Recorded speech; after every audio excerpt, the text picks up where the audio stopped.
बेचारे नीतीश कुमार न घर के रहे न घाट की स्थिति में फंस चुके हैं। इंडिया का ऑफर लिया नहीं और भारतीय जनता पार्टी ने कोई ऑफर दिया नहीं और अब तो हालत ऐसी हो चुकी है कि लग रहा है कि मुख्यमंत्री की भी कुर्सी जाने वाली है। जी हां, आपको बता दें, चौंकाने वाला बयान निकलकर सामने आया है और ये बयान किसी छुटभैया नेता या फिर की कार्यकर्ता की तरफ से नहीं, बल्कि बीजेपी के बिहार के डिप्टी सीएम की तरफ से दिया गया है। और जब से ये बयान दिया गया है उसके बाद से तो बवाल मच गया है। अब इस बवाल को रोकने के लिए और बीच बचाव करने के लिए प्रधानमंत्री नरेंद्र मोदी का कहना है कि नेता अपनी भाषा को नियंत्रित रखें और बेवजह की किसी तरह की बयानबाजी ना करें। लेकिन अब पछताए होत क्या जब चिड़िया चुग गई खेत। तो बिहार में कैसे बवाल मचा हुआ है, जेडीयू और बीजेपी के सांसद कैसे आपस में भिड़े जा रहे हैं और इस पर प्रधानमंत्री नरेंद्र मोदी ने क्या कहा है, आपको एक एक करके बताएंगे। लेकिन सबसे पहले खबर का बैकग्राउंड फटाफट से बता देते हैं, वो बयान सुना देते हैं जिसके सामने आने के बाद से बवाल मचा है।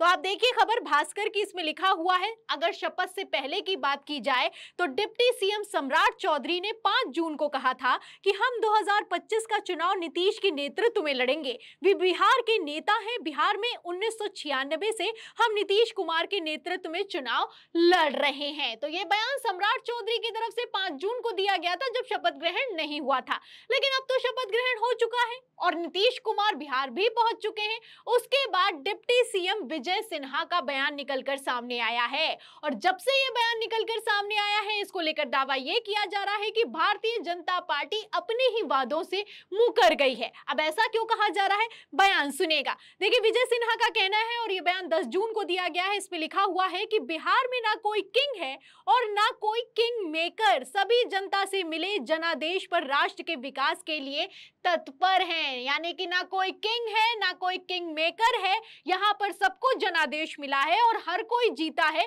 किसी एक को किंग बना देना ठीक नहीं होगा। तो आप अच्छे से जानते हैं कि किस तरीके से लगातार खबरें चलाई गई कि नीतीश कुमार किंग मेकर की पोजीशन में हैं। अब ऐसे हालातों में जैसे ही 5 दिनों के बाद बिहार के मुख्यमंत्री बिहार पहुंचे, नीतीश कुमार के समर्थक नारे लगाने लगे कि किंग मेकर आ गए हैं और नीतीश कुमार अब किंग मेकर बन गए हैं। अब जैसे ही जेडीयू के नेताओं ने यह बयान दिया, भारतीय जनता पार्टी के नेता भड़क गए हैं। खबर निकलकर सामने आई है, सूत्रों के हवाले से दावा किया जा रहा है कि सांसद आपस में भिड़े हुए हैं और आपसी जबरदस्त खींचतान है और जब से मंत्रालय नहीं मिला है उसके बाद से तो बगावत करने के लिए सांसद वैसे भी तैयार खड़े हुए हैं।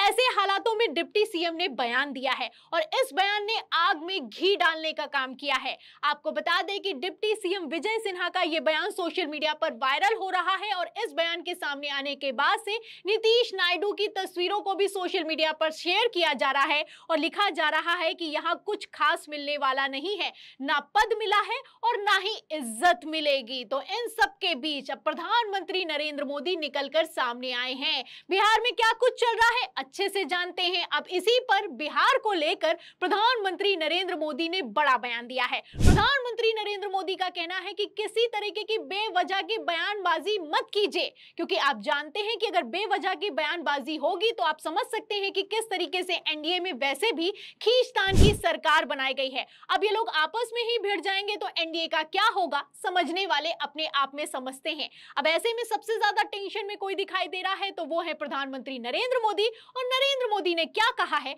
ध्यान से सुनेगा। देखिए खबर न्यूज 24 की, इसमें लिखा हुआ है कि बेवजह बयानबाजी से बचें, पीएम मोदी की अपने मंत्रियों की को सलाह दी गई है। तो अपने मंत्रियों को समझा रहे हैं प्रधानमंत्री नरेंद्र मोदी कि किसी तरह की जबरदस्ती की बयानबाजी मत करो, संयमित बयान दो और सोच समझ कर बोलो। लेकिन फिर भी बीजेपी के नेता हैं कि सुनने के लिए तैयार ही नहीं है।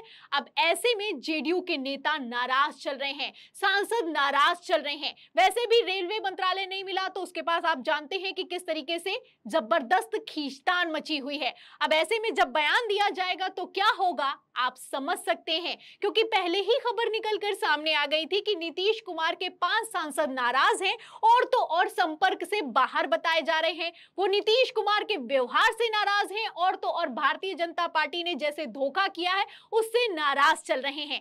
अब ऐसे में भारतीय जनता पार्टी क्या करेगी, जेडीयू क्या करेगी, आप समझ सकते हैं, क्योंकि खेल फंसता हुआ नजर आ रहा है। अगर मान भी लिया जाए कि नीतीश कुमार और प्रधानमंत्री नरेंद्र मोदी ने संतुलन बिठा लिया है, लेकिन अब यह संतुलन बिगड़ता हुआ नजर आ रहा है, क्योंकि यह संतुलन कोई और नहीं, डिप्टी सीएम और सांसद बिगाड़ रहे हैं। और जब सांसद ही नहीं होंगे तो पार्टी का क्या होगा, आप समझ सकते हैं। वैसे मैं आपको बता दूं, सिर्फ खेला बिहार में नहीं चल रहा है बल्कि महाराष्ट्र में भी चल रहा है। महाराष्ट्र में आप जानते हैं कि किस तरीके से एकनाथ शिंदे भी नाराज हैं, अजीत पवार भी नाराज हैं, और इसी के बीच उद्धव ठाकरे ने दावा भी कर दिया कि शिंदे गुट के 4 से 5 सांसद उनके संपर्क में है। तो अगर 5-5 सांसद इसी तरीके से करके इंडिया गठबंधन की तरफ चले गए तो बहुमत भारतीय जनता पार्टी के पास से खिसक कर इंडिया गठबंधन के पास चला जाएगा।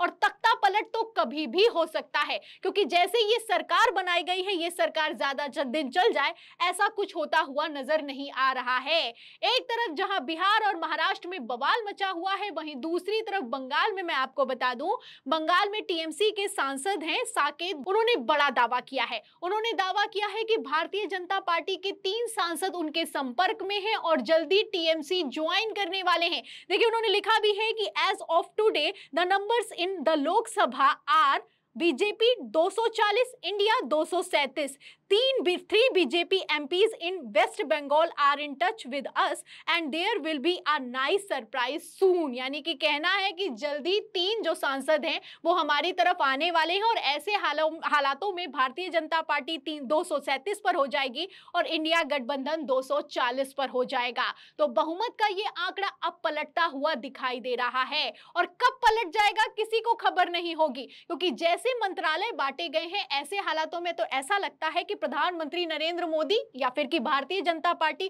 खुद नहीं चाहती है कि 5 साल ये सरकार चल जाए। अगर आंकड़ों की बात की जाए तो मैं आपको फटाफट से वो भी बता देती हूं। आप जानते हैं कि भारतीय जनता पार्टी के पास 240, टीडीपी के पास 16, जेडीयू के पास 12 और शिवसेना जो कि शिंदे गुट की है उसके पास 7 है, एलजेपी के पास 5 है और आरएलडी के पास 2 है और अदर्स 12 पर है। तो इन आंकड़ों से आप अंदाजा लगा सकते हैं कि कभी भी खेला पलट सकता है। एक तरफ इंडिया गठबंधन तैयार खड़ा हुआ है, वहीं दूसरी तरफ टीडीपी और जेडीयू के सांसदों की अगर बात की जाए तो उनको खतरा भारतीय जनता पार्टी का भी है, और ये जेडीयू और टीडीपी अच्छे से समझते हैं। इसलिए नीतीश और नायडू स्पीकर पद मांग रहे हैं और वो भारतीय जनता पार्टी देने के लिए तैयार नहीं है।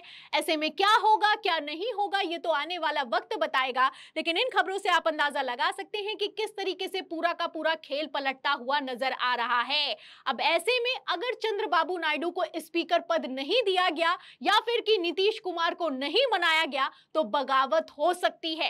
और इंडिया गठबंधन ने तो पहले ही कह दिया है कि अगर बीजेपी ने अपना स्पीकर बना दिया तो ये एक खतरनाक स्थिति होने वाली है। तो संजय सिंह ने तो बयान दे दिया है, इंडिया गठबंधन लगातार ऑफर पर ऑफर दे रहा है, वहीं दूसरी तरफ एनडीए में बगावत दिखाई दे रही है। अब ऐसे में सवाल ये खड़ा होता है कि नीतीश का क्या होगा, नायडू का क्या होगा, क्योंकि नीतीश कुमार बुरी तरीके से फंसते हुए नजर आ रहे हैं। एक तरफ किंग मेकर बनाया गया, अब तो ऐसी हालत हो चुकी है कि किंग मेकर तो दूर की बात है, मुख्यमंत्री भी दोबारा बन जाए तो बड़ी बात होगी। तो नीतीश कुमार का क्या होगा, आपको क्या लगता है? और जिस तरीके से बिहार में खींचतान मची हुई है, आपको क्या लगता है, क्या इंडिया गठबंधन बड़ा खेला कर देगा? इस सवाल के जवाब में इस पूरी खबर पर आपकी क्या राय है, हमें कमेंट बॉक्स में जरूर लिखें। वीडियो को ज्यादा से ज्यादा शेयर करें, सब्सक्राइबर बटन दबाएं, हमारे चैनल को लाइक करें, सब्सक्राइब करें, ज्वाइन करें। फिर मिलते हैं अगली खबर के साथ, तब तक के लिए धन्यवाद।